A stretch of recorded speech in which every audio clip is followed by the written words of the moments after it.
Bien, vamos a continuar con el ejercicio de contestar preguntas a través de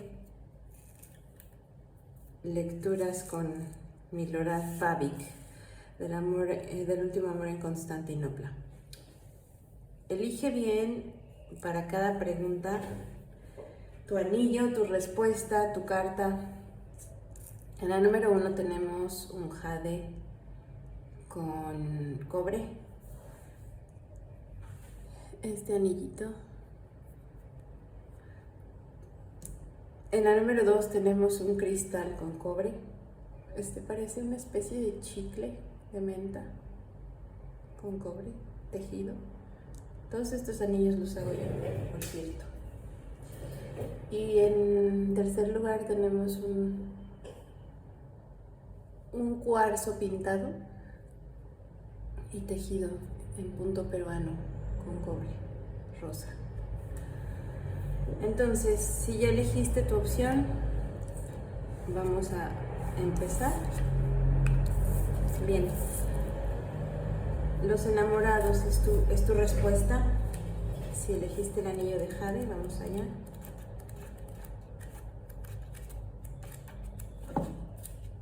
El ángel. Clave sexta, los enamorados.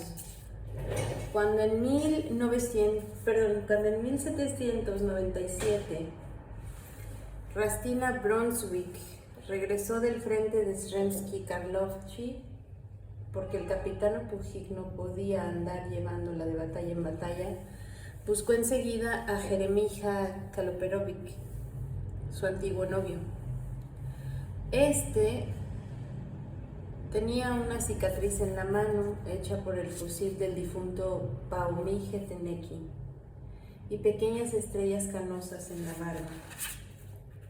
Si quieres a la mujer que ha perdido la virginidad 3 veces, que te desprecia y que te dará un hijo que no es tuyo, tómame, le dijo al Kir Jeremía.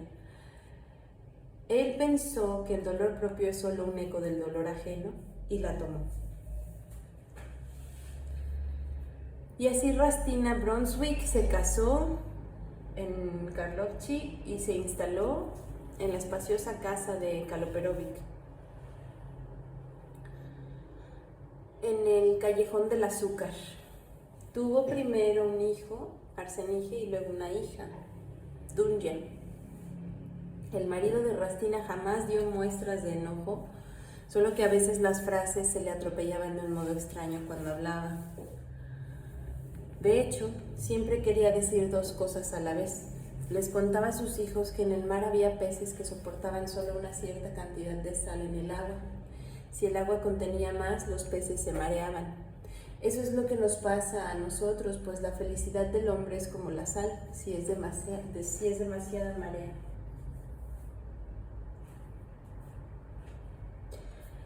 El señor Kaloperovic compró a Rastina y Dunja sombreros de piel de pescado y las suscribió a la Gaceta Serbia de la ciudad imperial de Viena. Dunja se convirtió en una muchacha flaca y glotona. Embutía en sí por todos los orificios de su cuerpo cualquier cosa que caía en sus manos: peonzas, saltamontes, botones, peces, horquillas, alubias, caracoles y pelotas, zanahorias, huevos, vainas de guisantes, frasquitos de agua de colonia, pepinillos y chinos, almanaques venecianos y lápices, picaportes y pequeños relojes musicales y, por último, una vejiga de pez que reventó dentro de ella. El señor Kaloperovic mandó al muchacho a estudiar, que sea como Cicerón, y el joven Arsenije Kaloperovic fue a la escuela serbo-latina de Karlovci, y el primer día se trajo a casa a un mozuelo extraño, mimoso como un gatito, ya revestido de citas latinas y hermoso como una muñeca. Esa muñeca, o mejor dicho muñeco, se llamaba Absentije Papila. Era compañero de clase de Arsenije y primo lejano de un general degradado. Huérfano y sin medios, Papila estaba más guapo con la ropa vieja de sus amigos que estos con la nueva. Desde que nació tenía una pequeña herida en la sien y eso le daba un aire misterioso. El de la cabeza aplastada, decían sus amigos bromeando, pero lo querían. Era el preferido de todos los gatos, de todas las mujeres, de todos los curas y de todos los alumnos de Karlovci. Por esa o por alguna otra razón, Papila suscitaba allí donde aparecía historias increíbles y a menudo terribles. Lo mejor de todo era que nunca había escuchado esas historias y que se sorprendía mucho cuando alguien las relataba. Solo a veces sintió que el camino de la vida se curvaba ante él como un gusanillo. Los mozuelos habían empezado ya con la clase de retórica. Papila pasaba más tiempo en la espaciosa casa de Kaloperovic que en su miserable morada. Una tarde empezó a copiar para él y para Arsenije un manuscrito prestado por algún alumno. Escribía con su hermosa escritura mojando la pluma en la boca y en el tintero sucesivamente deletreando en voz alta.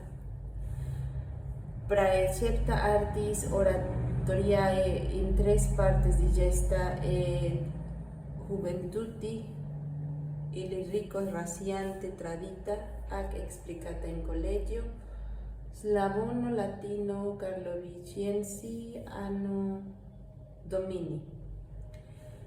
En este momento le colocaron un pequeño espejo delante de los ojos. La señora Rastina soltó una carcajada mostrándole que se había manchado de tinta y le limpió los labios con su manga perfumada.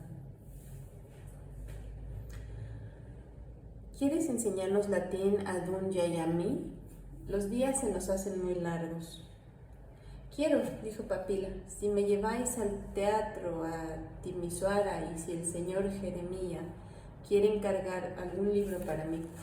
¿Cuál te gustaría más? El de Eladio que vendió su alma al diablo, de Vikentige Rakik, y un libro alemán sobre el doctor Fausto. Los dos salieron de la imprenta en el año 1808, y así empezaron las clases de latín en la casa del señor Kaloperovic, que se veía perfectamente desde los barcos que navegaban por el Danubio. Absentige Papila solía dar la clase primero a la señorita Dunja en el porche y luego se iba al salón junto con Arsenije, a cuya madre le gustaba de vez en cuando alisarle su hermoso pelo con saliva. En ese momento empezaba el cautiverio de latín para la señora Rastina. Se traían a la mesa buñuelos rellenos de caracoles de bosque y empanada de especias en una fuente de loza. La fuente tenía en el fondo un entramado de pequeñas estrías que, al igual que la circulación sanguínea, conducían a un pequeño hueco en forma de corazón. Ese corazón recogía el aceite para que los buñuelos no se empaparan de grasa. Con la empanada se servía té de ortigas, con miel, infusión favorita del joven señorito Papila, que luego solía enseñar retórica a la señora Rastina o le leía pasajes de la Ilíada ronroneando como una gata. Detrás de los mares, cerca de Troya, hay un agua tan amarga que no se puede beber. Allí, alrededor de la fuente, se juntan bestias sedientas, pero no pueden beber hasta que no llegue el unicornio para apagar su sed. Su cuerno tiene poderes curativos, y cuando baja la cabeza para beber, aunque enturbia el agua con su cuerno, la endulza. Y entonces otras bestias sedientas abrevan con él. Cuando ha saciado su sed y levantado el cuerno del agua, ésta vuelve a ser tan amarga como antes, y mientras el unicornio enturbia el agua con el cuerno, la aclara con los ojos un poco más lejos, corriente arriba, y en esa agua cristalina se ve todo el futuro del mundo, como en la palma de la mano. Una tarde en que Arsenije no vino a clase, justo cuando Papila estaba a punto de explicar un nuevo capítulo de Tropis Dictionis, a su alumna y protectora, la señora Rastina, dijo: «Tengo que contarte algo, hermoso mío. La señora Abakumovic me ha confiado un secreto que merece ser oído. Así que escúchame. Hace unos 16 años había de nacer un niño en una familia de renombre. Es verdad que la madre soñaba con tener un hijo y el padre con tener una hija, pero nunca soñaron que sería de otro padre. Así el hijo que estaba a punto de nacer se convirtió en un hijo no deseado. La madre tuvo que alejarlo antes de que el marido empezara a sospechar. La hechicera a la que llamó le dijo que La manera más fácil de hacerlo era trasladar el feto a alguna otra persona u objeto. ¿Cómo consiguieron hacerlo? La historia no lo cuenta, pero el feto fue trasladado a un orejero suave y aterciopelado. El feto siguió creciendo en el sillón y un día, cuando el marido se echó en él, se oyó que algo crujía. El joven Papila interrumpió de repente el relato de la señora y muy confuso siguió con la clase como si nada se hubiera dicho. Los tropos comprenden la metáfora, la sinécdoque, la metonimia, la antonomasia, la onomatopeya, la catacresis y la metalepsis. Alegoría nihilalius est Juan, continua metáfora. Pero la señora Rastina puso su abanico sobre los labios de Papila, lo acarició con sus ojos de plata y siguió contando sosegadamente. Sea en la metáfora o en la alegoría, es igual. La mujer del relato llamó un día toda espantada a su marido para que escuchase que en el respaldo del sillón se oía latir un corazón. Dic quibus interris eris mihi magnus Apollo. A los pocos meses se podían ver los contornos del embrión encogido bajo la funda del sillón, y cuando alguien se apoyaba en el respaldo, el niño se arrimaba buscando el calor y los latidos del corazón. Pronto, con levantar un poco la funda, se podía ver que era un varón. Crudelis mater magis an puer inquebus ille improbus ille puer crudelis tucate mater.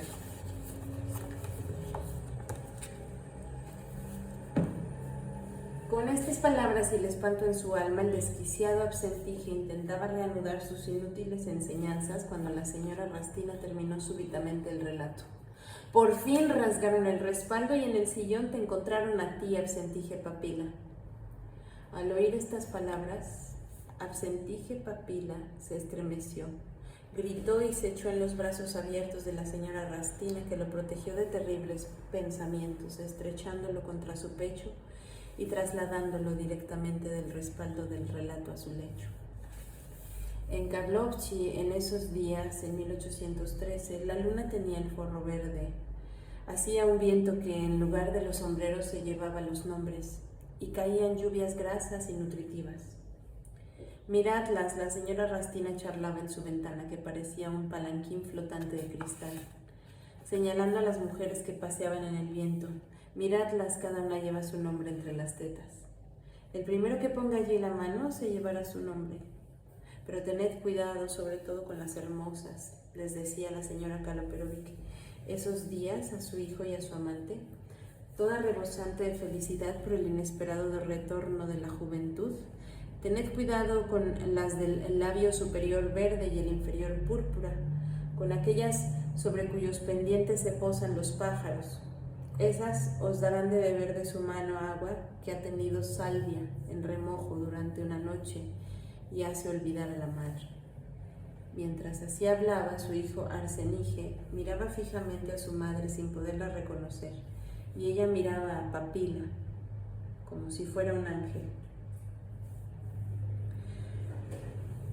Durante esas semanas, el sabor del zumo de setas que tanto le gustaba cambió en la boca de la señora Rastina.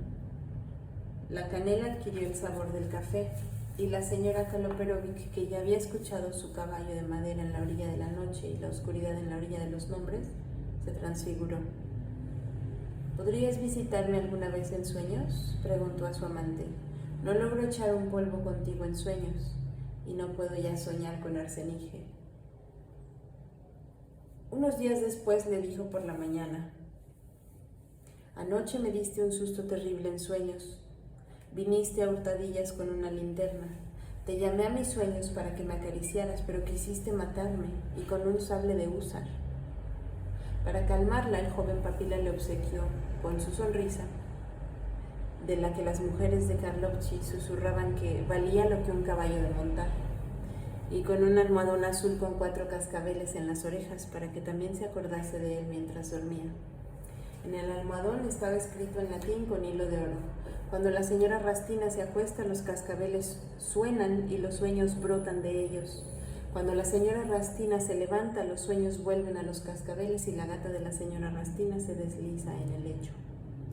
Ronronea y da con la pata golpecitos a los cascabeles. Cuando uno de los sueños de la señora Rastina se cae de los cascabeles, la gata abre la boca y se los traga.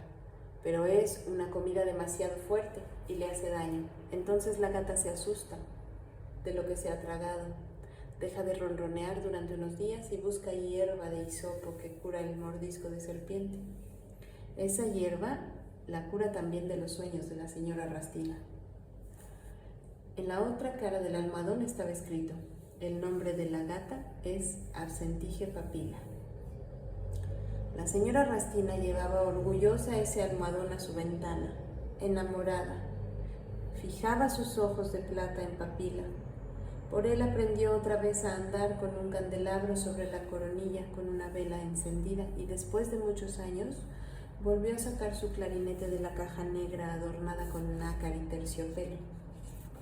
Una tarde, con cierto rubor en el rostro, estaba tocando para su hijo y su amante el divertimento corale di Sant'Antonio, per flatuo oboe clarinetto fagotto e corno de Haydn, y justo cuando llegaba al minueto, su hija Dunja entró en el aposento con un labio pintado de verde y otro de amarillo.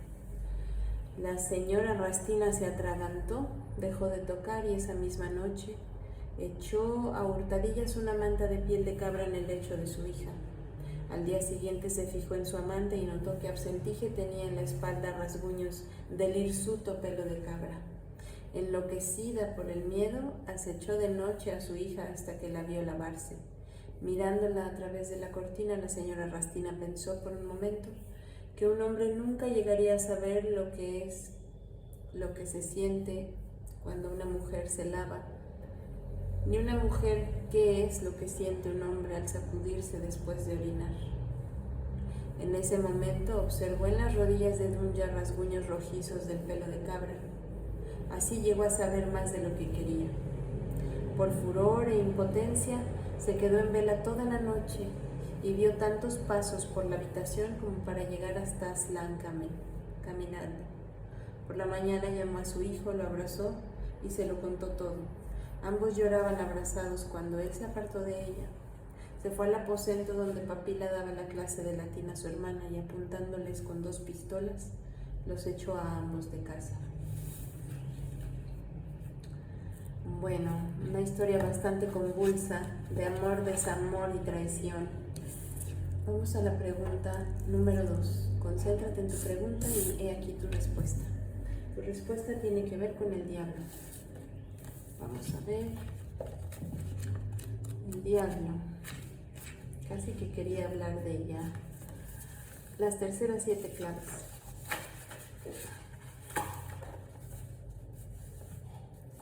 El diablo, Belcebú, nació en un puente del río Karash, en Banat, cuando su amo, estando aburrido un día, rebautizó su propia sombra. Le dieron un sinfín de nombres, como el innombrable, el de allí, una piedra en sus dientes, el hermano de Dios, el ángel de las tinieblas. Sin embargo, él creía ser lo mismo que su nombre y tenía miedo de que alguien lo arrojara al fuego escrito en un papel. Le gustaba mear por la cola, jamás sembró solo calabazas y a los demás les encantaba escupirle en las orejas. Creció en el lago de Bucumir, en Montenegro, entre piedras. Sabía escribir, pero no sabía leer, porque si se llegara a leer su nombre, parecería inmediatamente. De él solo quedaría un hueso hueco. No le gustaban las rosas, ni que se le vieran los dientes negros, por eso no se reía. Llevaba unas extrañas botas con los talones vueltos hacia adelante. Decían que se parecía a sí mismo y que era más rápido que un ángel, aunque cojeaba un poco. Se le veía junto a los niños haciendo rodar con su cola un aro por la arena. De pequeño se escondía en las perneras de los hombres y bajo las faldas de las mujeres por miedo a los rayos, porque creía que andaba tras él. Le gustaba mirarse en las hachas, así que cuando había tormenta, sacaban fuera las hachas en las que se miraba para que el rayo no cayera en la casa. Dicen que tenía especial autoridad en los casos en los que a alguien le tocaba hacerse vampiro por tercera vez. Entonces conducía a ese vampiro 3 veces nacido por los sueños de los hombres enseñándoles a tartamudear. Le gustaba cabalgar sobre los adultos y ordeñar el ganado de los demás. Se disfrazaba de chica, se ponía la cola de faja y se presentaba como la novia de un muchacho de ciudad. Tenía su propio barbero y muchos hermanos por el mundo. Cada uno de sus hermanos hablaba una lengua distinta y plantaba zarzamoras. Sabía comerse una broma, sofreír un caldo y encontrar atajos. Los niños mojaban sus camas cuando soñaban con él. Conocía la lengua de los animales, le gustaba la música. Lo odiaban las mujeres y lo encerraban en una botella porque creían que llevaba una cabeza de hombre sobre un cuerpo de mujer. Sin embargo, también le vendían su alma porque sabían que a Eva la echaron del paraíso mucho después que a Adán. Y además sabía azotar con la cola, o con lo que fuese, aquello que sacaba de sus calzones. Era un buen arador, pues podía arar en el fondo de un río. No obstante, temía a los perros negros y el cantar de los gallos, y le gustaba sentarse en la balanza de la aceña. Jamás buscó compañía. Lo buscaban a él, pero también le temían. Decían: si te coge por el faldón, córtatelo. Tenía miedo de los espinos y de los cuchillos de vaina negra. Proyectaba la sombra de un caballo y en todas partes se sentía como pez en el agua, pero los niños se burlaban de él gritándole por lo demás. Sape, sape, vete a pacer las yeguas blancas. En una ocasión de joven hizo un lobo con un palo y el cuero de una oveja, pero el lobo no pudo dar ni un paso. Entonces rezó a Dios en sueños porque en Dios creía solo en sueños. Y Dios le dijo: dile a tu lobo, salta a por el Padre, verás cómo cobra vida.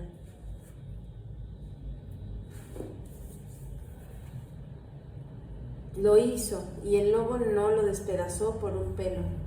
Los pescadores le daban la comunión del modo siguiente: no se tragaba la hostia, sino que la escupía al río y le decía: te doy la comunión y tú me darás peces. La gente murmuraba de él que era un deslenguado. Sin embargo, tenía miedo del escaramujo, de los cachorros jaspeados y de los cinturones negros. Cuando alguien le daba una bofetada, ofrecía la otra mejilla para que le volvieran a pegar.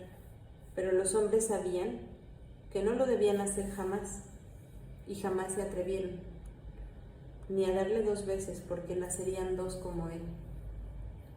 Eso se lo dejaban a las mujeres, que lo golpeaban para que se le cayera la cola. Cuando al fin ocurrió, hizo con ella una mujer de belleza sin par. Se llamaba Petra Alop y vivía en Trieste. Él se pavoneaba en los cruces de los caminos. Dios hizo al hombre a su imagen y semejanza, y miren lo feo que es.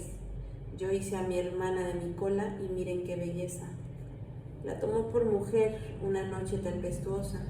Ella llevó durante 3 meses un huevo del gallo bajo el sobaco sin lavarse.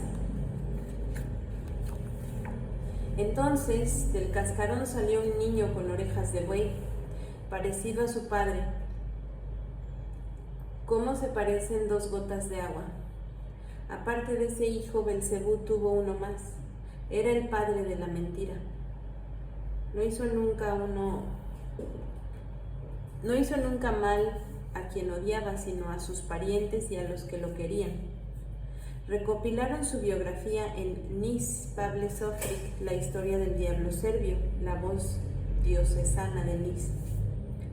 En el año de 1813 también se cansó del oficio de forjador. Preguntó a su mujer, Petra Alop, qué podía hacer, y ella se lo susurró en la boca. Entonces se calzó unos opanchi turcos amarillos, Montó en su yegua blanca y se alistó en la caballería de Napoleón. Lo destinaron a la unidad del capitán Aralampigio Pujic, que en ese preciso momento estaba perdiendo la batalla de Leipzig. Bien, espero que esto te haya respondido. Vamos ahora con la pregunta número 3. El anillo rosita, tejido como tejen las abuelas. Y tu respuesta es el arcano sin nombre. El arcano número 13, la muerte.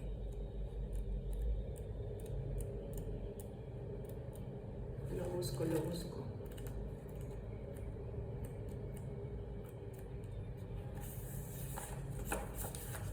Clave 13ª, la muerte. En cuanto cruzó el Elba embarrado bajo la lluvia y el fuego enemigo, el capitán Aralampigio Pujic se alojó en un pequeño castillo abandonado cerca de la ciudad Tordó. La luz de las 8 ventanas góticas hendía en 8 partes un recinto oval que servía de biblioteca, y en 8 también cada cañonazo que se oía en el campo de batalla. El resto del aposento estaba sumergido en la penumbra y el silencio. Unas galerías rodeaban los estantes con libros y en medio del suelo de piedra había una bañera inmensa en forma de flor de cobre.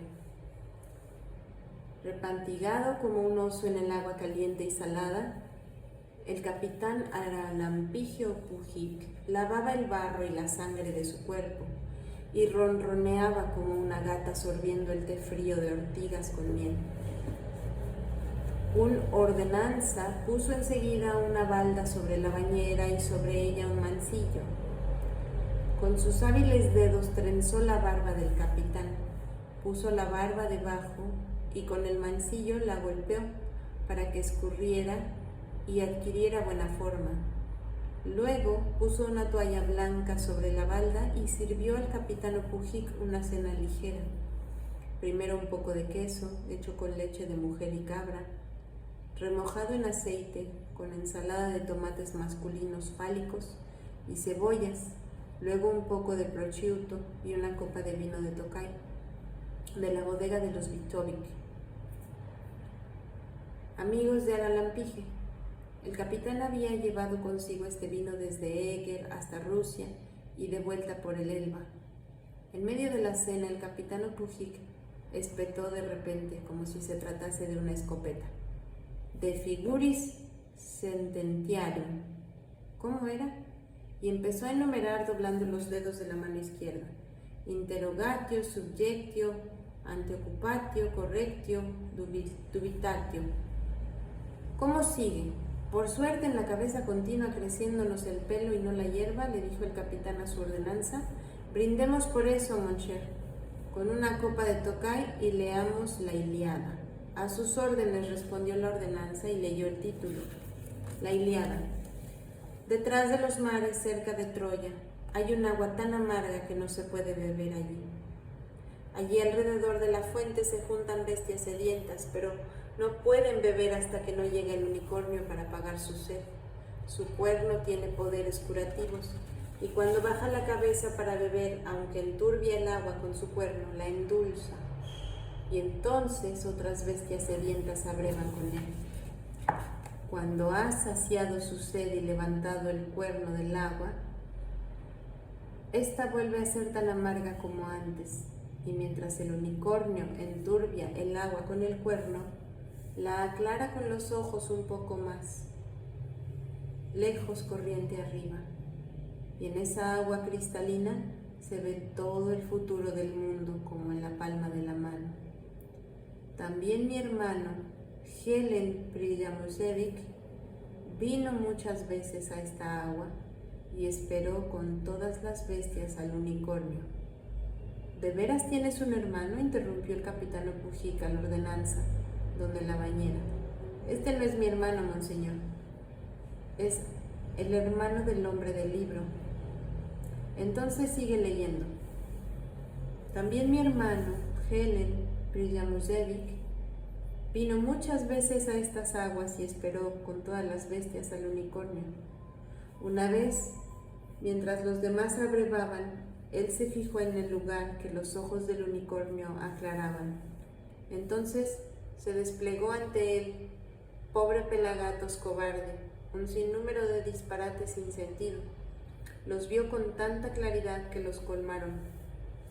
Miraba cada vez más lejos a través de los días que se abalanzaban sobre él como las olas, contándonos sin cesar lo que veía, y vio su barba del sábado crecida antes de tiempo en el día de domingo, por lo que no pudo cogerla ni peinarla. Tierras firmes se abrieron ante él.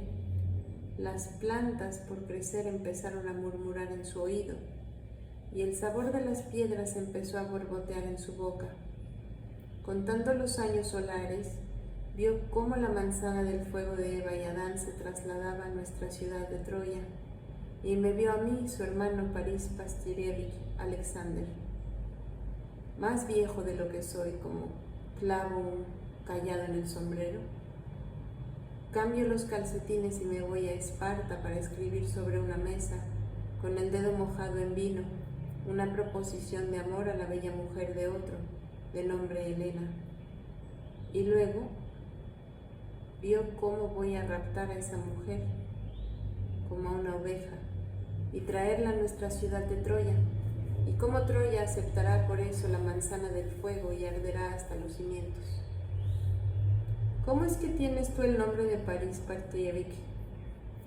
Era hermoso y por eso Helena se fue con él. Y tú, mírate un poco. Si no tuvieras orejas, te reirías a través de sus cabellos. No es mi nombre, monseñor, es el nombre del hombre del libro. Pero acabas de decir que es el tuyo. Sigue leyendo y no vuelvas a equivocarte con los nombres. Penetrando cada vez más en el tiempo, mi hermano Helen Prejamesevich siguió contemplando todo tipo de sinrazones y no pudo dejar de hundirse a través de sus ojos y de esa agua cristalina en una época en la que ya no habrá esos ojos, ni esa agua, como un calcetín al que se ha dado vuelta.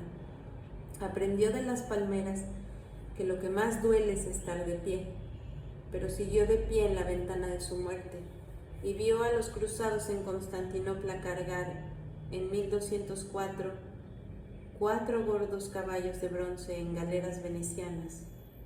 Vio a los asustados paleólogos y a los eslavos calzados de barro clavar lanzas en las puertas de la ciudad, y a un imperio derrumbarse, y vio que Roma se trasladaba a Constantinopla, y vio a Roma en Moscú, y el barco de Cosme navegando hacia la India, y las carabelas de Colón en las orillas del Nuevo Mundo.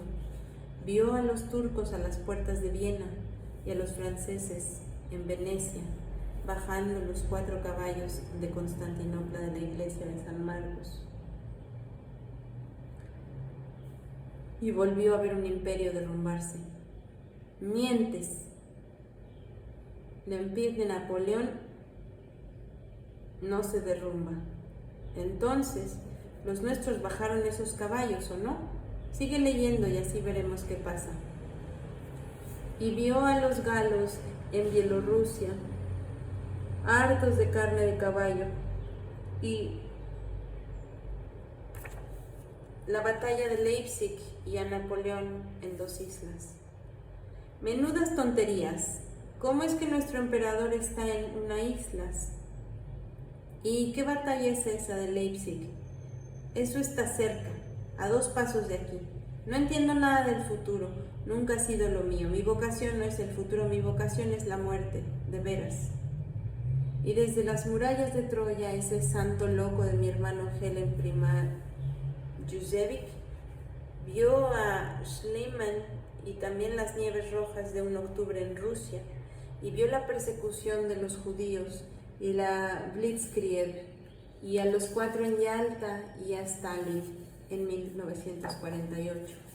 Y aterrorizado, desgarrando las nieblas de sus pecados, vio Jerusalén y el muro de las lamentaciones, y a los árabes y el petróleo correr de nuevo desde el este, y a los anglosajones en la luna, en el espacio donde están los rusos soviéticos, y a los serbios frente al mundo entero. Y quién sabe qué más cosas vio y hasta dónde, apurando los pozos de sus ojos proféticos. Entonces me harté de todas esas tretas y desvaríos y clavé de verdad el cayado en el sombrero, y al dar la vuelta al calcetín me fui a Esparta para escribir sobre una mesa con el dedo mojado en vino una proposición de amor a esa bella mujer, a Helena Basileus. Que lo visto empiece de una vez. En aquel momento, el capitán notó que el agua se había enfriado. ¡Clarineto!, rugió, y se alzó en la bañera en toda su altura tan bruscamente que echó la mitad del agua fuera. Ciñó su cuerpo desnudo con un cinturón comorín, trenzado de cuerdas rojas de lana, y se acostó en el lecho. Entonces le acercaron el clarinete y una pipa verde ya encendida. Tomó un par de caladas sentado en la cama con el instrumento sobre las rodillas. Un soldado se presentó ante él con un instrumento igual en la mano. ¿Es cierto?, preguntó el capitán al soldado, que tienes los dedos tan diestros que les puedes robar a uno un zapato mientras corre. Mienten. ¿Para qué necesitaría yo un zapato? No obstante, le puedo enseñar, señor capitán, lo uno y lo otro, a tocar y a robar, lo que más le guste. El capitán Aralampijo Pujic estalló en una carcajada tal que la ceniza se dispersó y se apagó la pipa. Cogió el clarinete y ejecutó al unísono con el soldado una pieza de Paisiello. El capitán de la caballería francesa Aralampijo Pujic aprendía en medio de la campaña a tocar el clarinete, también retórica latina. A diferencia del ejército francés, no progresaba mal. Tal vez por eso la transformación del capitán Pujic no sorprendió a nadie. Había demasiadas muertes alrededor del Elba para notar estas cosas.